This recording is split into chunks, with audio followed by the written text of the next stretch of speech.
On est dimanche et on reçoit exceptionnellement une jeune femme d'exception. Elle est une artiste slameuse, directrice du festival international Slamove, coach slam et récemment chevalière dans l'ordre du mérite national. Vous l'avez compris, notre invitée du jour est Mariuska Mukenge, dite Mariuska la slameuse. Originaire de la République du Congo, elle allie talent, audace et transmission. Aujourd'hui, nous parlerons de son histoire, de ses défis et de ses valeurs. Installez-vous confortablement parce que Flambeau d'espoir, c'est maintenant.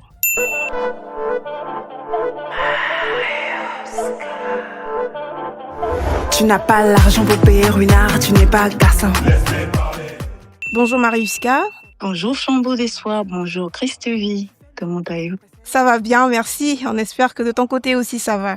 Oui, ça se passe bien, merci. Merci d'avoir accepté notre invitation. On est très heureux. Un plaisir. Alors, on te connaît comme une artiste slameuse, coach en slam, directrice du festival international Slamove et récemment chevalière dans l'ordre du mérite national. Nous sommes allés t'espionner sur les réseaux sociaux numériques et on a pu constater qu'à ton nom s'ajoute le mot audace. Quelle est l'histoire de la porteuse du flambeau d'espoir que tu es? L'histoire autour de cette Mariuska qui essaie de tracer son petit bout de chemin tourne autour de sa rage d'apporter sa pierre à l'édifice, de s'accomplir, de se définir, mais aussi de ne pas passer sous l'effet de l'anonymat. Cette rage, cette audace-là vient du fait que déjà, enfant, elle était timide, mais qu'elle a compris très tôt qu'elle avait sa pierre à apporter à l'édifice de l'humanité et qu'elle devait s'armer de courage d'audace pour réaliser ses rêves.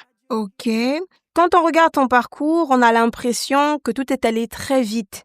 Mais derrière cette montée, il y a certainement des défis, des doutes, des moments de remise en question. Comment tu t'y prends? Comment tu réussis à ne pas baisser les bras, à garder la flamme intensément active?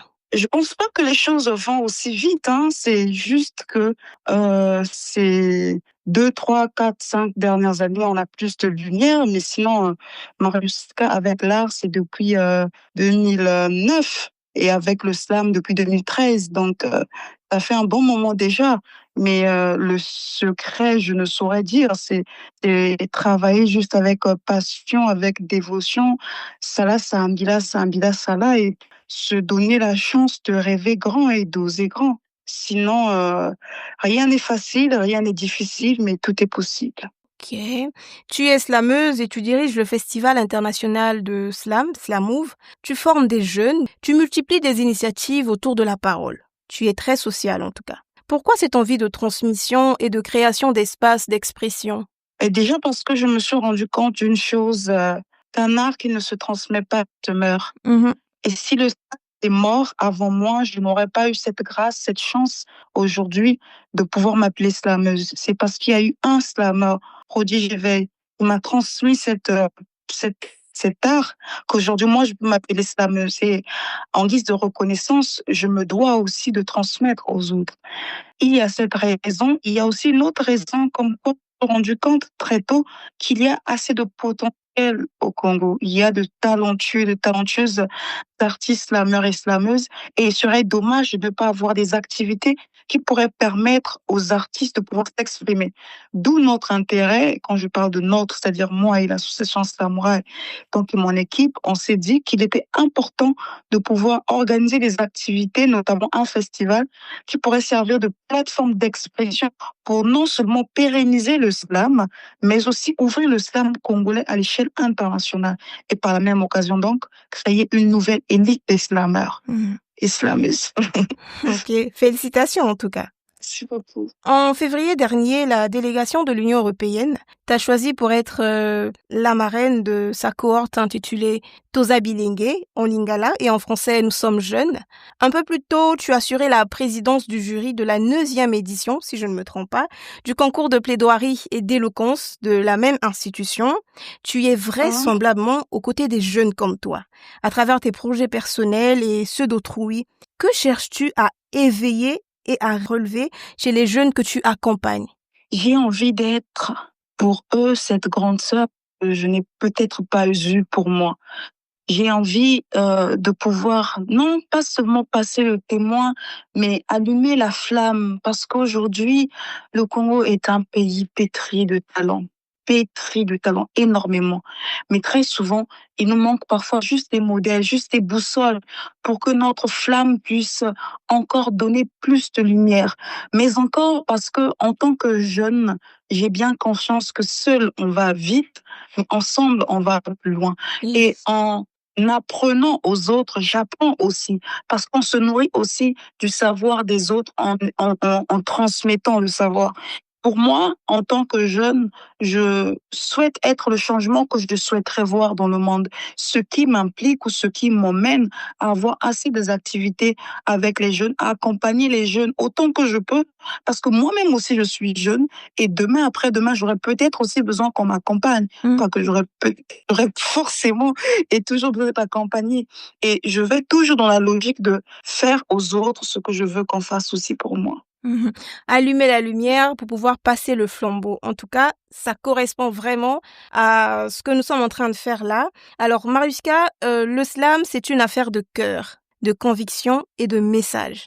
De 2017 à aujourd'hui, ton slam a reçu plusieurs distinctions nationales et même internationales. En 2022, par exemple, le prix Prince Clause a salué ton engagement auprès des jeunes à travers ton projet Slam Unité. En août dernier, la nation congolaise t'a élevé au rang de chevalière dans l'ordre du mérite national. Quelle reconnaissance! Que représente cela pour toi? Toutes ces belles reconnaissances représentent pour moi une mission, celle de continuer de persévérer, celle de travailler avec encore plus de passion, d'amour et de dévotion, mais aussi d'encouragement, parce que très souvent quand nous travaillons, il y a des moments de doute, il y a des moments de chute, il y a des moments de peur, et ces prix, ces trophées, ces reconnaissances sont comme une sorte de panneau de signalisation qui peuvent te dire que tu es sur le bon chemin.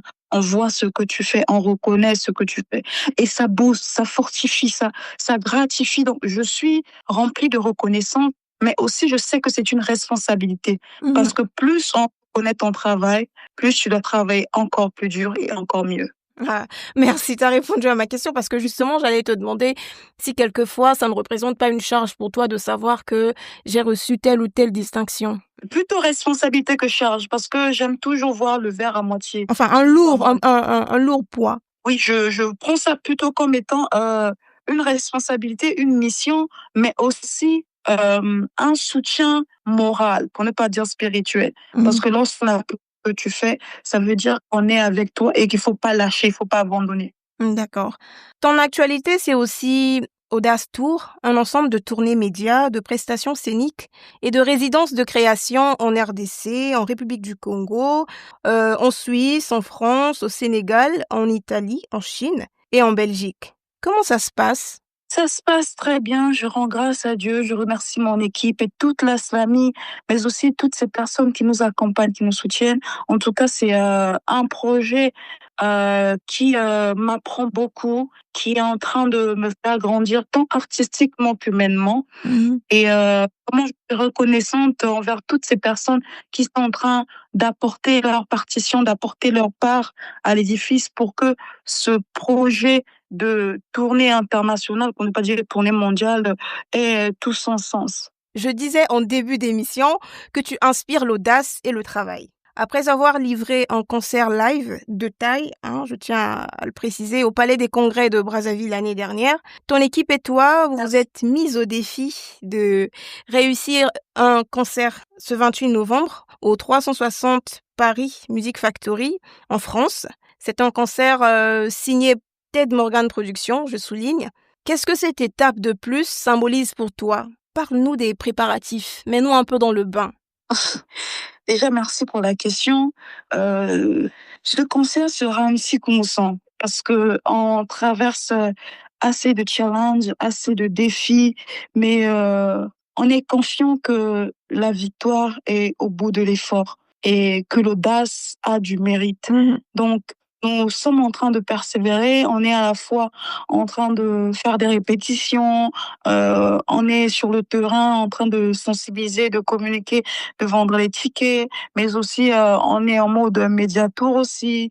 Ça va très très vite. Il faut souligner qu'on est en train de préparer ce concert au même moment que je suis en résidence de création en Suisse. Donc, c'est 3 jours en Suisse, 2 jours à Paris. C'est vraiment des allers-retours.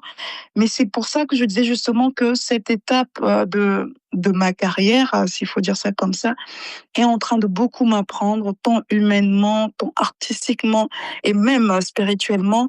Et je suis vraiment reconnaissante de tout ce qu'on est en train de vivre, des hauts et des bas, tout ce qu'on est en train de rencontrer comme challenge, comme défi, comme, je ne parlerai pas de peine, mais plutôt de toutes les circonstances auxquelles on est en train de faire face. Je rends grâce au Très-Haut et je sais que nous allons réussir ce défi. Je sais, avec le soutien de toute la Slamie et de toutes ces personnes-là qui comptent sur nous et qui croient en nous.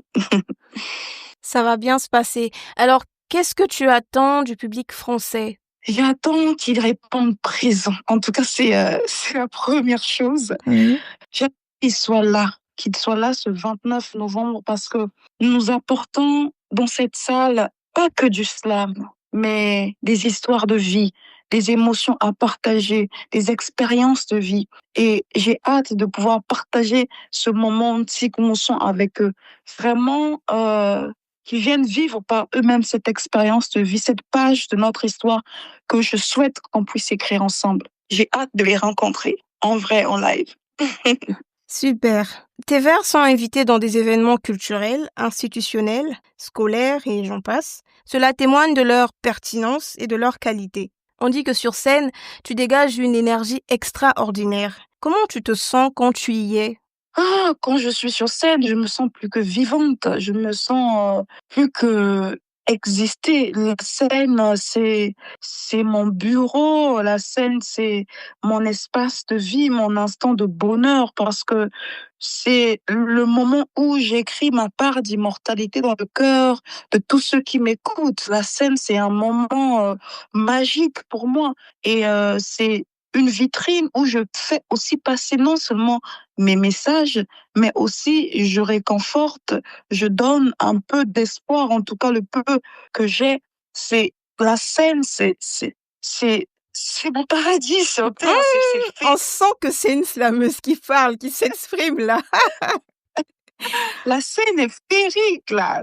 La scène est plus qu'une psychomontante. C'est yiribi. Ok. Alors, on est presque à la fin de cet épisode de Flambeau d'Espoir, mais tournons rapidement la page pour parler d'Ilimbi, ton dernier album de 14 titres, sorti en mars 2024. Je pense là à J'irai au Congo, Ngongwani en featuring avec la chanteuse Nestelia Forest, Malandangulu avec le rappeur Pattern Maestro. Oh, chers internautes, moi je vous recommande ce chef-d'œuvre. Je n'en dirai pas plus, simplement bravo. Merci. Mais du coup, je suis curieuse. Est-ce que ça se consomme vraiment en ligne? Le streaming, ça fait mal à la tête ou c'est plutôt satisfaisant? Le streaming, c'est tantôt mot de tête, tantôt espoir, parce que se trouve dans tel ou tel pays, la portée n'est pas la même. Au Congo, on sait que Internet, le taux de pénétration n'est pas encore, c'est pas encore ça, quoi. Et la bancarisation aussi, c'est pas encore ce qu'on souhaiterait, mais on reste confiant et on essaie de s'améliorer au quotidien. Je sais qu'il n'y a pas que le Congo qui stream, la France aussi, je crois, est en première position des pays qui écoutent l'islam. Donc, je suis plutôt confiante et je me dis que les choses vont s'améliorer petit à petit. On y travaille et je sais que le public congolais est un public qui aime les bonnes choses. Nous allons y arriver petit à petit. J'ai confiance, ça va s'améliorer. Tu es la deuxième invitée de Flambeau d'Espoir qui dit que le public congolais aime de bonnes choses. On est en train de vous lancer des fleurs, le public congolais. Alors, as-tu un mot à adresser à ton équipe et à tes partenaires de travail? Déjà, c'est merci. Merci pour cet engagement qu'ils ont à l'égard de l'art, du slam et de Mariuska. Merci pour tout ce qu'ils font pour pour la culture congolaise, pour le rayonnement de ce que nous faisons. Moi, j'ai toujours bon espoir qu'un jour, Ecosimba, donc continuons de persévérer, continuons de rêver grand. L'audace a du mérite et même si parfois, c'est toujours pas facile, mais avec autant de passion, de dévotion et d'amour, on finira par s'en sortir. Et merci à tous les partenaires qui nous accompagnent dans tout ce que nous faisons. Merci vraiment de croire en nous et chaque jour, croyez-moi que nous nous battons à toujours donner le meilleur de nous dans ce que nous faisons. Les partenaires sont en train de t'écouter, je pense. Tu es actuellement en plein séjour de travail en Europe. Alors, pour lier l'utile à l'agréable, je t'invite à manger un plat africain. Tu commandes quoi ? Ah, je commande le poisson fumé moukal avec un bon gombo et le coco et le manioc chaud dans les... Mais vous aimez les bouillons, les Congolaises, là? Oui, c'est la base. Shadi est passée dernièrement, elle a dit bouillon avec du gombo. On est connectés. Ok.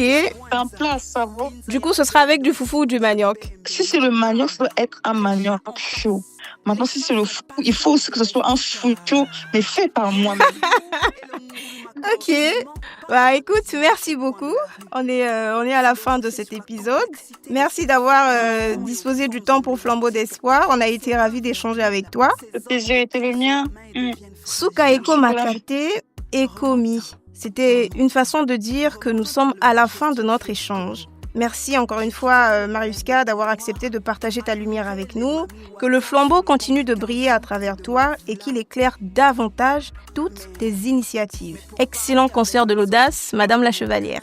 Merci infiniment pour l'invitation et en tout cas, merci pour cette belle émission. Ok.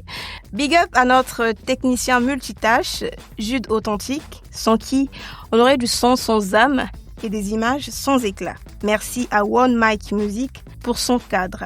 Et un grand merci à vous, chers internautes, qui nous suivez à travers le monde. Vous êtes d'une part essentielle dans cette aventure. Brillez malgré tout. À très vite pour un nouvel épisode de Flambeau d'Espoir.